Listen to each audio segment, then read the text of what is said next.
pagsalubong sa anak mo?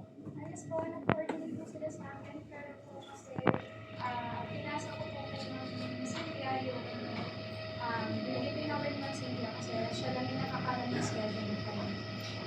Pero yung doon nga magsisimula sa lugar nyo, ano po yung okay lang po yun sa inyo? Wala naman po.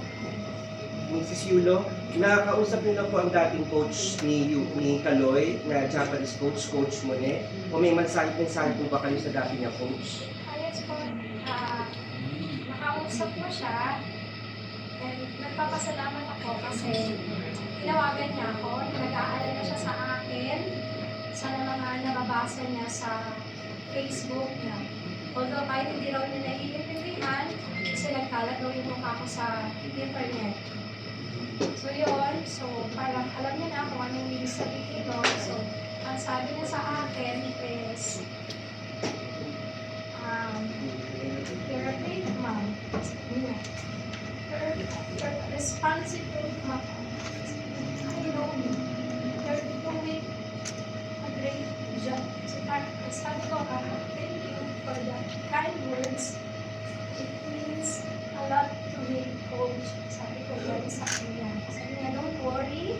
Sabi niya, and binibigay siya sa aking abogado, but unfortunately, may una na pong tao na nagtanong ng tulong po sa akin.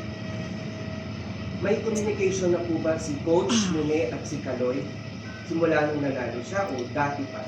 Ay, hindi ko kasi yan natanong kay Coach Mone, no? Pero kasi, congratulate ko siya sa pagkapanalo ni Kaloy kasi deserve niya yung credit.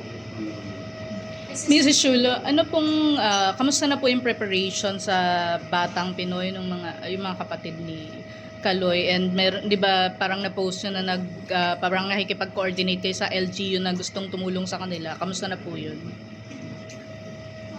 Wala naman po, no, na parang hindi naman po ako yung parang may gusto lang kumuha sa mga bata. Pero ang sabi ko nga is, kung may tutulong syempre yung LGU ng Manila, so mas better na yun ang bitbitin ng mga anak ko kasi dito naman talaga kami. Mrs. Yulo,